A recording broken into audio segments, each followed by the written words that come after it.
Hello, हाय, नमस्कार। मैं विक्की कुमार आप लोगों का स्वागत करता हूं आपके अपनी यूट्यूब चैनल सोबा टेक्निकल में। आज हम जो बात करने जा रहे हैं वो है क्लासिफिकेशन ऑफ कंप्यूटर। तो आज हम देखेंगे कंप्यूटर का वर्गीकरण, कितने तरीके से हम कंप्यूटर को विभाजित कर सकते हैं या भागों में बांट सकते हैं। तो शुरू करते हैं फिर आज का ये वीडियो। तो चलते हैं क्लासिफिकेशन ऑफ कंप्यूटर में।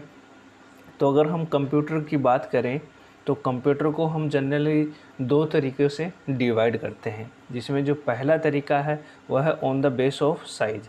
हम आकार के आधार पर कंप्यूटर को बांट सकते हैं, और जो दूसरा है वो है हम उपयोग के आधार पर कंप्यूटर को बांट सकते हैं, on the base of application, उपयोग के आधार पे, और on the base of size और उपयोग के आधार पे हम कंप्यूटर को विभाजित यहाँ करेंगे। जिसमें से अगर हम सबसे पहले on the base of size के ऊपर बात करें, आकार के ऊपर हम बात करें, तो आकार के आधार पर अगर हम देखें तो कंप्यूटर को हम चार तरीक़ों से विभाजित कर सकते हैं। जिसमें जो पहला है वो है माइक्रो कंप्यूटर। इसके बाद में जो दूसरा भाग है, या फिर हम कह लें जो दूसरे कंप्यूटर होते हैं आकार के आधार पे, वो होते हैं मिनी कंप्यूटर। इसके बाद में हम जो तीसरा है वो है मेन फ्रेम कंप्यूटर, और जो चौथा है वो है, आप सब जानते हैं, सुपर कंप्यूटर। तो इस तरीके से हम आकार के आधार पर कंप्यूटर को चार भागों में विभाजित कर सकते हैं, माइक्रो, मिनी, मेन फ्रेम और सुपर। तो ये चार प्रकार हो गए। अब हम चलते हैं on the base of application. उपयोग के आधार पर हम देख लेते हैं कि कंप्यूटर को हम कितने तरीक़ों से बांट सकते हैं या विभाजित कर सकते हैं। तो अगर हम उपयोग के आधार पर बात करें तो कंप्यूटर को हम तीन भागों में विभाजित कर सकते हैं। जिसमें जो पहला है वो है एनालॉग कंप्यूटर, और जो दूसरा है वो है डिजिटल कंप्यूटर, और जो तीसरा प्रकार है वो है हाइब्रिड कंप्यूटर। हाइब्रिड जो कंप्यूटर होते हैं वो एनालॉग और डिजिटल दोनों के कॉम्बिनेशन से मिलकर बनते हैं। आगे हम विस्तार से चर्चा करेंगे इनके बारे में, लेकिन हम फिलहाल यहाँ क्लासिफिकेशन की एक टेबल देख रहे हैं। तो अब ये टेबल हो चुकी है पूरी, आपको दिख रहा होगा। यहाँ हमने कंप्यूटर को दो भागों में दो तरीक़ों से डिवाइड किया है। एक बार हमने साइज़ के ऊपर, दूसरा हमने उपयोग के आधार पर डिवाइडेशन किया है। तो अब हम करते हैं इन पे और स्टडी, इनके बारे में एक एक करके। तो चलिए आगे चलते हैं। और on the base of size computer are classified in 4 type, ये हम देख चुके हैं। साइज़ के आधार पे हमने चार भागों में बांटा था पहले टेबल में, तो उन्हीं की हम एक बार फिर से लिख रहे हैं उनको। Micro computer, mini computer, main frame computer, और चौथा सुपर कंप्यूटर। तो ये चार तरीक़ों से हमने डिवाइड किया था सारणी में। ये चारों आपके सामने स्क्रीन पे हैं। अब हम इनके बारे में विस्तार से चर्चा करते हैं। तो सबसे पहले हम लेते हैं माइक्रो कंप्यूटर। तो माइक्रो कंप्यूटर की हम बात करते हैं तो जब आपको याद होगा कि जब माइक्रो प्रोसेसर आया था, माइक्रो प्रोसेसर लगभग 1974 के आसपास में आया था, इंटेल लेकर आई थी। और जो सबसे पहला अगर आपको याद हो तो जो 400 इंटेल 4004 ये माइक्रो प्रोसेसर मार्केट में आया था। और उसके बाद में इसके बाद में जो दूसरा माइक्रो प्रोसेसर आया था वो था इंटेल 805, जो हम क्या करते हैं कि जिसे हम किताबों में बेसिक रूप से पढ़ते हैं। तो जब माइक्रो प्रोसेसर का जब आविष्कार हुआ तब कंप्यूटर में हमें कुछ बदलाव देखने को मिले। ये हम जो हमारा जनरेशन ऑफ कंप्यूटर है उस वाले लेक्चर में भी देख चुके थे कि कंप्यूटर ये जब आए, माइक्रो प्रोसेसर जब आए, तब जो कंप्यूटर था वो मानव एक व्यक्तिगत रूप से व्यक्ति के लिए उपयोग करने के लिए मार्केट में आ गए थे। यानी कि इतना चेंज एकदम से आया था जब माइक्रो प्रोसेसर का निर्माण हुआ। तो उसी के से थोड़ा सा रिलेटेड है ये। तो 1970 के बाद से कंप्यूटर के क्षेत्र में काफ़ी बदलाव आए तथा इंटेल ने माइक्रो प्रोसेसर का आविष्कार किया, ये हम पता है। जिससे क्या हुआ कि जिसके कारण कंप्यूटर प्रणाली काफ़ी अधिक सस्ती हो गई, और सस्ती होने के साथ साथ होने की वजह से क्या है, इसे जो आम व्यक्ति है वो भी खरीद पाता था उस समय के, जब 1970 में जब कंप्यूटर आए थे उनको। तो जिसकी वजह से कम आकार वाले कंप्यूटरों का क्या हुआ, निर्माण हुआ।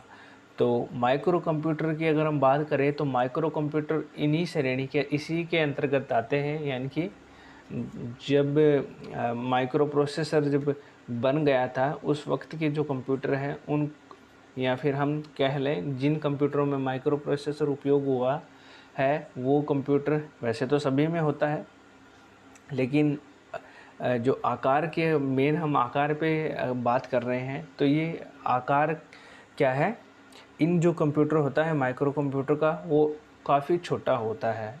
और इतना छोटा होता है कि हम एक जो व्यक्ति है व्यक्तिगत रूप से भी हम इन्हें उपयोग में ला सकते हैं। और इन्हें हम क्या कर सकते हैं, किसी डेस्क पे सफलतापूर्वक रख सकते हैं। यानी कि इतना आकार इनका क्या होता है, कम होता है। तो इनको हम आगे और जब उदाहरण देखेंगे तब उसमें देखेंगे कि हम इन्हें देखना जो डेस्कटॉप कंप्यूटर है, डेस्कटॉप कंप्यूटर के नाम से भी जानते हैं माइक्रो कंप्यूटर को ही। तो माइक्रो कंप्यूटर की एक जो ख़ास पॉइंट है वो ये है कि माइक्रो कंप्यूटर को एक नाम दिया जाता है computer on a chip. Computer on a chip जो किसका नाम है, मैक्रो कंप्यूटर का ही नाम है। तो जो मैक्रो कंप्यूटर है, अगर आपसे सवाल कभी पूछा जाए कि कंप्यूटर ऑन ए चिप किन कंप्यूटर को कहा जाता है, तो आपका ऑप्शन होना चाहिए मैक्रो कंप्यूटर। जो मैक्रो कंप्यूटर है उन्हें ही हम किस नाम से भी जानते हैं, कंप्यूटर ऑन ए चिप। ये जो कंप्यूटर है इनका जो साइज़ है वो काफ़ी छोटा होता है, और इनका जो निर्माण है एक चिप के रूप में हम कह सकते हैं कि जो मेन सर्किटरी होता है वो एक चिप के रूप में होती है, इसीलिए हम बोलते हैं इनको कंप्यूटर ऑन ए चिप। अब हम आगे बढ़ते हैं और देखते हैं माइक्रो कंप्यूटर के कुछ उदाहरणों के बारे में। तो हम सबसे पहले बात कर लें तो माइक्रो कंप्यूटर के अंतर्गत आएंगे डेस्कटॉप कंप्यूटर, जिन्हें हम पर्सनल कंप्यूटर भी बोलते हैं। और ये किसके अंतर्गत आएंगे, माइक्रो कंप्यूटर के। तो एक प्रकार से हम कह सकते हैं कि आपका जो डेस्कटॉप है वो किसका उदाहरण है, वो भी क्या है, माइक्रो कंप्यूटर का ही एक उदाहरण है। नोटबुक कंप्यूटर दूसरा है, नोटबुक कंप्यूटर। नोटबुक कंप्यूटर जो आपकी नोटबुक होती है उस आकार में उपलब्ध है, इसीलिए हम उनको बोलते हैं नोटबुक। जो बुक के आकार में होते हैं कंप्यूटर उनको हम नोटबुक कंप्यूटर बोलते हैं। तीसरा जो उदाहरण है टैबलेट। टैबलेट नाम आपने खूब सुना होगा और आपने उपयोग भी किया होगा। जो फ़ोन से कुछ थोड़े से बड़े होते हैं उन्हें हम बोलते हैं टैबलेट। इसके बाद में हम चौथा बात कर ले स्मार्टफ़ोन, जो आज हम सभी लोग उपयोग कर रहे हैं, वो भी किसका उदाहरण है, माइक्रो कंप्यूटर का। इसके बाद में हम आगे चलते हैं पॉम टॉप भी किसके अंतर्गत आते हैं, माइक्रो कंप्यूटर के अंतर्गत आते हैं। और जो पॉम टॉप है इसी का जो दूसरा नाम है वो है हैंड हेल्ड कंप्यूटर। हैंड मतलब हाथ और हेल्ड मतलब रखना, यानी कि ऐसे कंप्यूटर जिन्हें हम हाथ पर रख कर चला सकते हैं वो कंप्यूटर क्या कहलाते हैं, पॉम टॉप कंप्यूटर कहलाते हैं। तो ये थे कुछ उदाहरण, ये कुछ उदाहरण जो माइक्रो कंप्यूटर से जुड़े हुए थे। अब हम आगे चलते हैं और बात करते हैं मिनी कंप्यूटर की। मिनी कंप्यूटर की अगर हम बात करें तो मध्यम आकार के इन कंप्यूटरों की कार्य क्षमता और कीमत दोनों ही माइक्रो कंप्यूटर की तुलना में कुछ अधिक होती है। तो अगर हम मिनी कंप्यूटर की बात करें तो मिनी कंप्यूटर एक तरीके से जो इसकी जो क्षमता है, प्रोसेसिंग जो स्पीड है, या कह लें ये जो काम कर सकते हैं वो किसकी तुलना में, माइक्रो कंप्यूटर की तुलना में कुछ ज़्यादा होती है, जिसकी वजह से इनका क्या है, साइज, इनका जो आकार है वो भी क्या होता है, ज़्यादा होता है, और कीमत भी क्या होती है, ज़्यादा होती है। तो ये है डिफरेंस मिनी और माइक्रो कंप्यूटर के बीच में। अब जब आकार बड़ा है तो हम कह सकते हैं या हम कह लें कि ये व्यक्तिगत रूप प्रयोग में नहीं लाए जाते। तो करता कौन है फिर? जब हम व्यक्तिगत उपयोग में नहीं लेते इन कंप्यूटर को तो कौन यूज करता है? तो इनके बारे में हम देखते हैं आगे। Use of mini computer. तो मिनी कंप्यूटर का उपयोग होता कहाँ है? तो मिनी कंप्यूटर का उपयोग होता है साइंटिफिक कैलकुलेशन में, और जो हमारे इंजीनियरिंग है, अभियांत्रिकी है, उसमें हम उपयोग करते हैं मिनी कंप्यूटर का। वहाँ हमें कोई अभिकलन, कंप्यूटेशन का मतलब होता है अभिकलन, यानी कि वहाँ पे अगर हमें कोई गणनाएं करनी होती है इंजीनियरिंग में, इंजीनियरिंग के क्षेत्र में, तब हम उपयोग करते हैं मिनी कंप्यूटर का। वैज्ञानिक कार्यों में भी हम इसका उपयोग करते हैं। और इसके बाद में अगर हम दूसरा उपयोग की अगर हम बात करें तो हम इसका जो दूसरा उपयोग है वो है बिजनेस ट्रांजैक्शन प्रोसेसिंग। जो बैंक वगैरह होते हैं उनमें जो ट्रांजैक्शन के लिए ट्रांजैक्शन के जैसे प्रोसेसिंग करनी है हमें, तो इसके लिए हम किसका उपयोग करते हैं? मिनी कंप्यूटर का। आगे हम एक उदाहरण, हम जो दूसरा कंप्यूटर का जो दूसरा प्रकार है वो भी कंप्यूटर का कहाँ बैंकिंग में यूज़ होता है, तो आप वहाँ से कन्फ्यूज़ ना हो। वो एज ए सर्वर के रूप में काम करेगा वो वाला कंप्यूटर, और ये जो मिनी कंप्यूटर है ये एक थोड़े छोटे स्तर पे काम करते हैं। और जो आगे मैं बताऊंगा मेन फ्रेम कंप्यूटर, वो जो एक लार्ज नंबर ऑफ, वो जो लार्ज डाटा प्रोसेसिंग के लिए उपयोग आते हैं। एक तरीके से हम कह सकते हैं कि काफ़ी ज़्यादा मात्रा में डाटा है वो प्रोसेस करते हैं। तो इसके बाद में हम तीसरा जो बात करते हैं वो है फाइल हैंडलिंग में। फाइल हैंडलिंग में भी हम किसका उपयोग करते हैं? मिनी कंप्यूटर का। और जो चौथा है डेटाबेस मैनेजमेंट है। अगर हमें डेटाबेस मैनेजमेंट करना होता है तो वहाँ भी हम किन का उपयोग करते हैं? मिनी कंप्यूटर का। अब चलते हैं, हम कुछ उदाहरण देखते हैं मिनी कंप्यूटर के। तो मिनी कंप्यूटर के कुछ उदाहरण हैं HP 9000। ये किस प्रकार का कंप्यूटर है? ये भी एक मिनी कंप्यूटर है। IBM 17, ये भी किसका उदाहरण है? मिनी कंप्यूटर का। जो तीसरा उदाहरण है वो है POP 11। जो होता है एग्जाम्पल है वो है DEC। तो ये सब किसके उदाहरण हैं? ये सब किसके उदाहरण हैं? मिनी कंप्यूटर के। तो अब आगे चलते हैं, और जो दूसरा प्रकार है तीसरा प्रकार है मेन फ्रेम कंप्यूटर। अब हम मेन फ्रेम कंप्यूटर के बारे में थोड़ा सा देखते हैं। तो यह कंप्यूटर आकार में बड़े होते हैं। और किन से बड़े होते हैं? ये जो मिनी और जो माइक्रो कंप्यूटर हमने पढ़े हैं, इनसे क्या होते हैं? आकार में बड़े होते हैं। तो यह कंप्यूटर आकार में बड़े होते हैं तथा इनकी कार्य क्षमता और कीमत दोनों ही मिनी तथा माइक्रो कंप्यूटर की तुलना में क्या होती है? अधिक होती है। तो ये क्या है? इनमें डिफरेंस है। अगर साइज की बात करें तो जो बाकी हमने 2 कंप्यूटर देखे थे उनसे क्या होता है, इनका जो साइज़ है वो ज़्यादा होता है, जिसके कारण इनका जो उपयोग है वो बड़ी कंपनियां, बैंकों तथा सरकारी विभाग में एक केंद्रीय कंप्यूटर के रूप में प्रयोग करते हैं।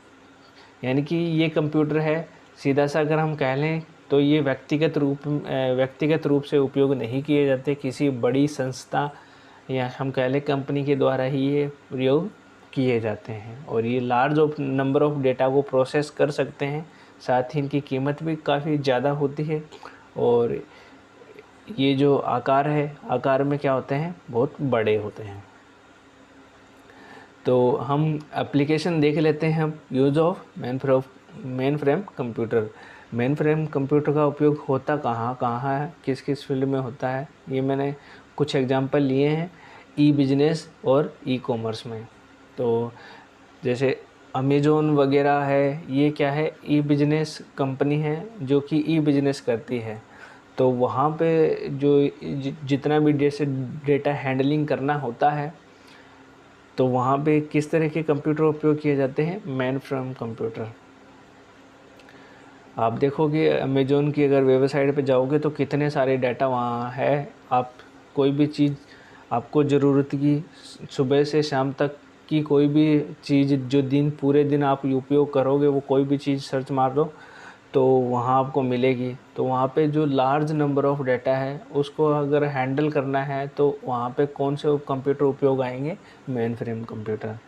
जो दूसरा एग्जांपल है बैंकिंग। बैंकिंग में जो ट्रांजैक्शन जैसी प्रोसेस होती है ये कौन करते हैं, ये मेन फ्रेम कंप्यूटर करते हैं। वहाँ इसका उपयोग सबसे ज़्यादा इसका उपयोग बैंकिंग में और रेलवे जो कंप्यूटर जो रिजर्वेशन अपना जो रिजर्वेशन सिस्टम है इसके लिए जो उपयोग करता है वो है मेन फ्रेम कंप्यूटर।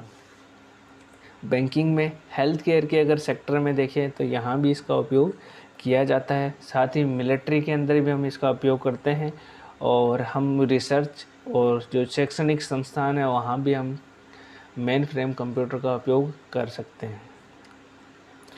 और साथ ही जो रिटेल मार्केट है वहाँ भी हम क्या कर सकते हैं, मेन फ्रेम कंप्यूटर का उपयोग करते हैं। तो अब हम कुछ उदाहरणों के बारे में चर्चा कर लेते हैं मेन फ्रेम कंप्यूटर की।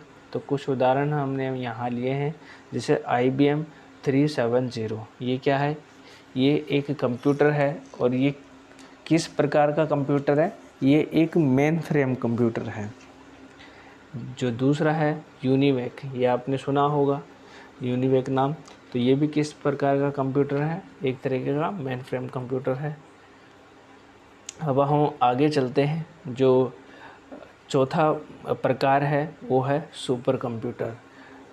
और जो अगर आकार के आधार पर कंप्यूटर के वर्गीकरण से अगर कोई सवाल आते हैं तो वो सबसे ज़्यादा सवाल आते हैं सुपर कंप्यूटर से। इसलिए हम इसको डीपली थोड़ा पढ़ेंगे ताकि इससे जो कोई भी सवाल है वो ना छूटे। तो अगर सुपर कंप्यूटर की हम बात करें तो सुपर कंप्यूटर सर्वाधिक गति, उच्च संग्रहण क्षमता तथा अधिक आकार के होते हैं। तो सबसे पहला पॉइंट यही बन जाता है कि इनकी जो गति है वो सर्वाधिक होती है। जो बाकी जितने भी कंप्यूटर हमने पढ़े हैं उनमें अगर सबसे अधिक गति की बात करें तो सबसे अधिक गति वाला कंप्यूटर कौन सा है, सुपर कंप्यूटर। तो पहला MCQ यहीं से बन सकता है कि आपसे सवाल पूछा जा सकता है कि निम्न में से किस प्रकार के कंप्यूटर की गति सर्वाधिक होती है, और आपको कोई भी 4 ऑप्शन उठा के दे दिया जाएगा। तो जैसे दे दिया mini, micro, super, main frame. तो इन चारों में से अगर दे दिया जाए तो सुपर कंप्यूटर है वो सबसे ज़्यादा गति से प्रोसेसिंग करते हैं और इनकी जो उस डेटा स्टोरेज कैपेसिटी है, उच्च संग्रहण क्षमता होती है। और साथ ही ये आकार में भी क्या होते हैं, बाकी सब कंप्यूटरों से बड़े होते हैं। इनका आकार सामान्यतः अगर हम बात करें तो लगभग अगर हमारा एक जो रूम है, कमरा है, इसके बराबर इनका जो साइज़ है वो होता है। अगर हम विश्व में बात करें तो विश्व का जो प्रथम सुपर कंप्यूटर है वो 1976 में क्रे रिसर्च कंपनी द्वारा विकसित किया गया था। विश्व का प्रथम सुपर कंप्यूटर और कौन सा था, इस जो रिसर्च कंपनी थी क्रे रिसर्च कंपनी, इसने बनाया था वो कंप्यूटर। और इसने अपने ही जो क्रे है, क्रे के नाम पे ही अपना जो नाम है उसी के नाम रखा था, उसका नाम था क्रे। विश्व का जो पहला कंप्यूटर है वो क्या है, क्रे फर्स्ट। अब अगर हम भारत की बात करें तो भारत जो द्वारा जो विकसित किया गया प्रथम सुपर कंप्यूटर है उसका नाम है परम। भारत ने जो सबसे पहले सुपर कंप्यूटर बनाया है उसका नाम क्या है, परम। और इसका विकास की अगर हम बात करें, यानी कि इसको जो हमारा परम सुपर कंप्यूटर है भारत का, इसको जो बनाया है वो बनाया है CDEC पुणे ने, जो पुणे में स्थित है। जो CDEC संस्था है इसने क्या है किया है, इसका निर्माण किया है।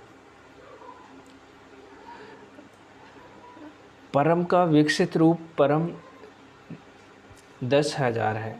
जो जैसे जब सुपर कंप्यूटर ये काफ़ी टाइम हो चुका है और अभी जो वर्तमान में जो परम है, परम क्या है, सुपर कंप्यूटर। यानी कि हमने परम में और कुछ मॉडिफिकेशन करते रहे हम, और हमने अब जो विकसित कर लिया है वो है परम 1000। ये क्या है, जो परम सुपर कंप्यूटर है उसी का ही क्या है, एक मॉडिफाइड रूप है।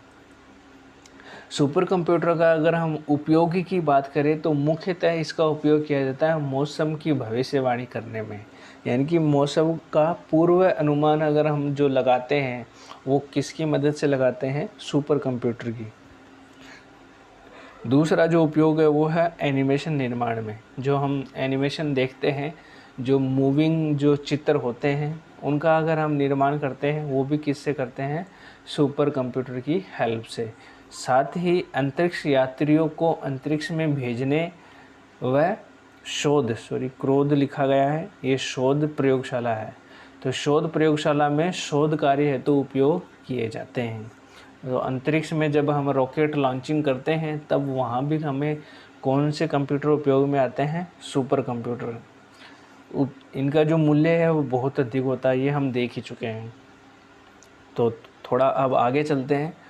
तो कुछ सुपर कंप्यूटर के बारे में हम अब सामान्य जानकारी ले लेते हैं, क्योंकि सवाल ज़्यादा इसी से आने हैं तो हम ऐसा कोई पॉइंट नहीं छोड़ेंगे जो सुपर कंप्यूटर का सवाल आए और हम छोड़ दें। तो इसी के बारे में हम डिस्कस करते हैं। तो सबसे एक सवाल महत्वपूर्ण ये बनता है कि सबसे पहले विश्व का जो पहला सुपर कंप्यूटर था वो कौन सा था। ये काफ़ी अच्छा सवाल है और आ भी सकता है एग्ज़ाम में।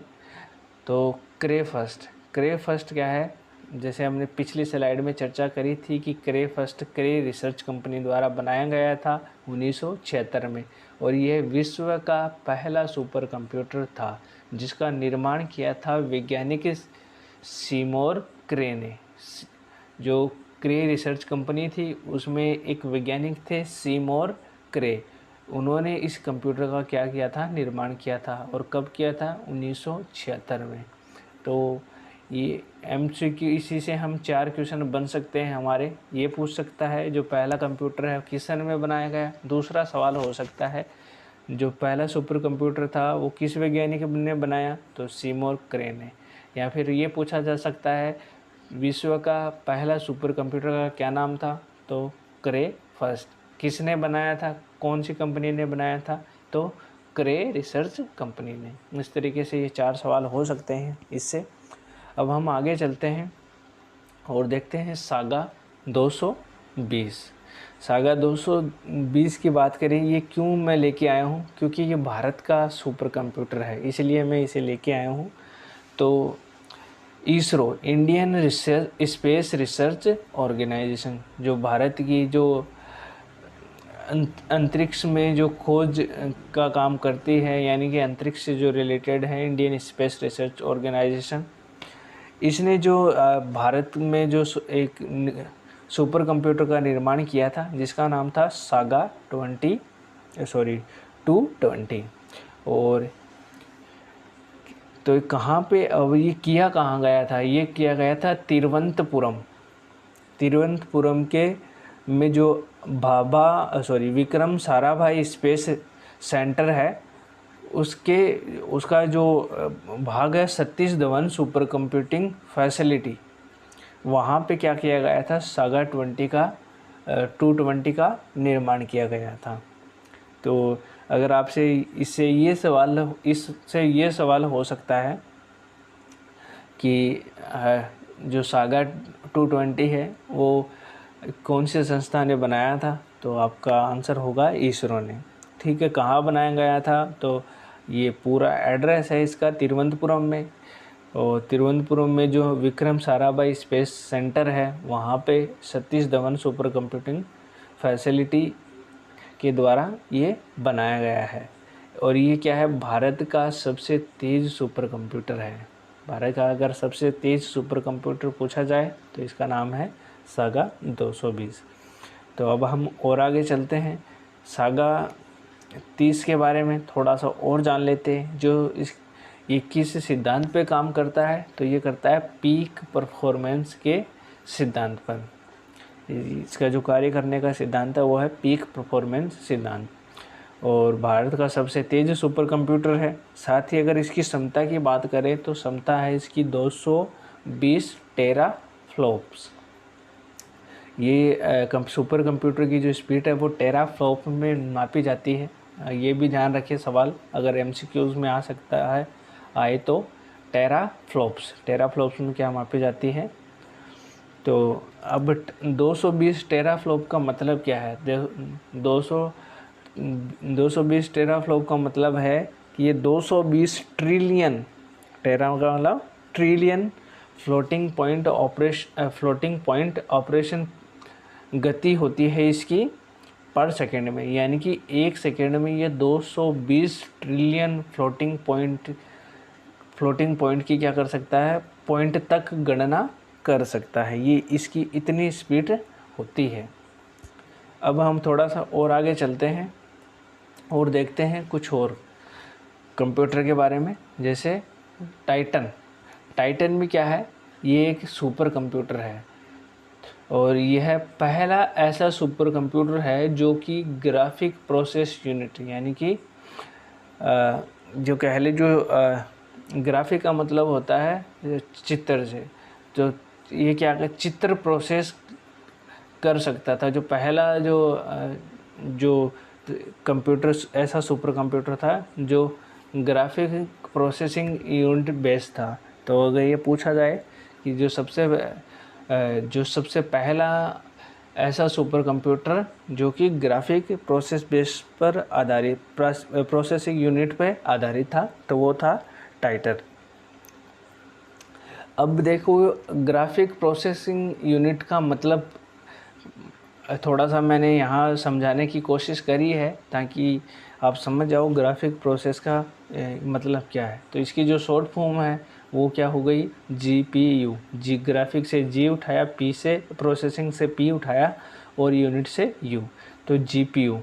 ग्राफिक प्रोसेसर क्या है, एक विशेष प्रकार का एक सर्किट होता है। सब पहले तो ये क्या है, एक सर्किट है और कैसा है, इलेक्ट्रॉनिक सर्किट है। और यह एक IC के रूप में उपलब्ध होती है और ये एक स्पेशल सर्किट है, यानी कि IC के रूप में मिलता है, जो कि क्या करता है, तेज़ गति से किसी डिस्प्ले पर अगर हमें छवि बनानी होते हैं यानी कि चित्र बनाने होते हैं तो उसके लिए ये क्या करता है, उपयोग लिए जाते हैं। यानी कि जो ग्राफिक प्रोसेस यूनिट है वो तेज़ गति से अगर हमें जैसे टीवी है, आप टीवी में अगर जैसे पिक्चर देखते हो तो वो क्या है, 1 बाय 1 करके आपको तेज़ी से जो पिक्चर है वो दिखाई जाती है। जैसे हमारे आँख पर जो अगर कोई फ़ोटो है, अगर उसका प्रभाव की अगर हम बात करें तो वो 1/10, यानी कि 1 सेकंड का जो 1 सेकंड है उसका 10वें भाग के बराबर तक यानी समय तक हमारा जो आँख पर किसी चित्र का जो प्रभाव है वो बना रहता है। तो जब फ़ोटो या कोई मूवी बनाई जाती है तो हमें क्या किया जाता है कि जो हमारा जो प्रभाव होता है, यानी कि जो दूसरी इमेज है उसका टाइम इतना कम रखा जाता है कि जो 1/10 सेकेंड है उससे भी कम रखा जाता है, ताकि जिससे हमें क्या लगता है कि हमें ये मूवी चलती हुई प्रतीत होती है। तो कुछ वैसा ही काम कराने के लिए जो उपयोग किया जाता है वो है ग्राफिक प्रोसेसिंग यूनिट का। ये भी क्या करती है, अगर हमें तेज़ी से कुछ तस्वीरें बनानी होती है, छवि बनानी होती है, तब इसके लिए उपयोग करते हैं हम ग्राफिक प्रोसेस यूनिट का। अब हम आगे चलते हैं और कुछ सुपर कंप्यूटर हैं जो जानना ज़रूरी भी है हमारे लिए और महत्वपूर्ण भी है। फुगेकू, ये जापान द्वारा विकसित सुपर कंप्यूटर है और इसके बारे में हम थोड़ी इंटरेस्टिंग कहानियाँ देखेंगे। यानी कि विश्व का सबसे तेज़ सुपर कंप्यूटर 2020 में जो विश्व का तेज़ सुपर कंप्यूटर है वो कौन सा है, फुगेकू। ये जापान ने बनाया है। तो ये सवाल पूछा जा सकता है, अभी के जो करंट एग्ज़ाम है उनमें पूछा जा सकता है कि जो वर्तमान समय में सबसे तेज़ सुपर कंप्यूटर है उसका नाम क्या है, तो वो आप बताओगे, क्या बताओगे, फुगेकू। ये सबसे तेज़ सुपर कंप्यूटर है और ये जापान द्वारा निर्मित है। आपने थोड़ा सा जानकारी के तौर पे बता दूं कि हम जो भी पढ़ते हैं वो बुक थोड़ी सी पुरानी होती है। हमारे यहाँ थोड़ी इंडिया में यही प्रॉब्लम है कि हम थोड़ा जो आज की टेक्नोलॉजी है उसे ना पढ़ के हम उससे 10 साल पीछे की टेक्नोलॉजी पढ़ रहे होते हैं। तो ऐसा ही कंप्यूटर की जो अभी किताबें हमारे पास में हैं, हम पढ़ रहे हैं, उनमें भी है। उनमें आपने देखा हुआ या कहीं कहीं पे लिखा होता है, जो तिनाहे करके नाम का जो सुपर कंप्यूटर है चाइना का, उसको बोला, उसमें लिखा हुआ है कि सबसे तेज़ सुपर कंप्यूटर। तो हाँ, ऐसी कोई दो राय नहीं है, वो तेज़ सुपर कंप्यूटर रहा था किसी वक्त में, लेकिन वो बात थी 2013 की। तो जो 2013 में जब हम बात कर रहे थे, तो वो था, तब था वो सबसे तेज़ कंप्यूटर। लेकिन अब जो वर्तमान है, वर्तमान में जो 2020 चल रहा है, उसमें जो सबसे तेज़ सुपर कंप्यूटर है वो आ चुका है। तिनाहे से भी तेज़ कंप्यूटर आ चुका है, फुगेकू। तो ये ध्यान रखिए आप। और ये बनाया गया था RIKIN, ये कंपनी है, इसके द्वारा कंपनी, और फुजेत्सु ये एक जापानी वर्ड है। तो ये भी एक कंपनी है, इन्हीं के द्वारा क्या किया गया है, ये बनाया गया है। जॉइंटली दोनों ने साथ मिलकर बनाया है। और जो इसकी स्पीड है वो क्या है, वो है 415.5 पेटाफ्लॉप्स। जो भारत का जो सुपर कंप्यूटर है वो हमने देखा था 220 टेराफ्लॉप, लेकिन ये किस में है, पेटाफ्लॉप में। तो देख लीजिए आप, जो भारत का जो सुपर कंप्यूटर है उससे कितना गुना फास्ट है ये कंप्यूटर। तो अब हम चलते हैं, और जो टॉप 5 सुपर कंप्यूटर हैं स्पीड के बेस पे, मैं इनको डिवाइड जो बताने जा रहा हूँ, मैं स्पीड के बेस पे बता रहा हूँ आपको। और अभी जो वर्तमान जो समय है 2020 का, उसके आधार पे अगर हम कंप्यूटर की बात करें तो टॉप 5 सुपर कंप्यूटर की हम देखेंगे कि कौन कौन से टॉप 5 सुपर कंप्यूटर हैं। तो सबसे पहला हमने देख लिया है फुगेकू, इसके बारे में हम जापान ने विकसित किया है। तो सबसे जो फास्टेस्ट सुपर कंप्यूटर है वो फुगेकू। उसके बाद में जो दूसरा नंबर आता है वो आता है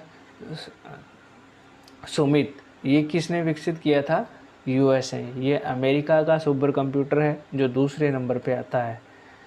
इसके बाद में हम जो तीसरे बात करें वो है सिरा, ये भी US का ही है, और ये तीसरे नंबर पे आता है स्पीड के मामले में। इसके बाद में अगर हम बात करें तो चौथा जो तेज़ सुपर कंप्यूटर है वो है सनवे ताहू लाइट, ये चाइना का है, और ये चौथे नंबर पे आता है स्पीड के मामले में। इसके बाद में अगर हम पांचवा बात करें, तिनाहे 2, ये आपने देखा होगा वहाँ पे जब किताब, जो पुरानी किताबें हैं हमारी, उसमें जो लिखा हुआ है वो ये लिखा हुआ है।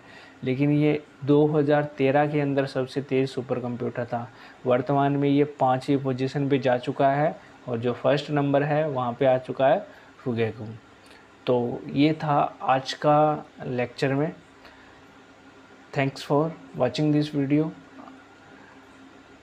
अगर आपको वीडियो अच्छा लगा है तो आप लाइक करना बिल्कुल भी ना भूलें, और साथ ही हमारे चैनल सोबा टेक्निकल को सब्सक्राइब करें, और अपने दोस्तों के साथ वीडियो को शेयर करें जिनको भी इस वीडियो की ज़रूरत है। और हमारे साथ वीडियो में बने रहने के लिए आप लोगों का बहुत बहुत धन्यवाद। मिलते हैं नेक्स्ट वाले वीडियो में, तब तक के लिए जय हिंद, जय भारत।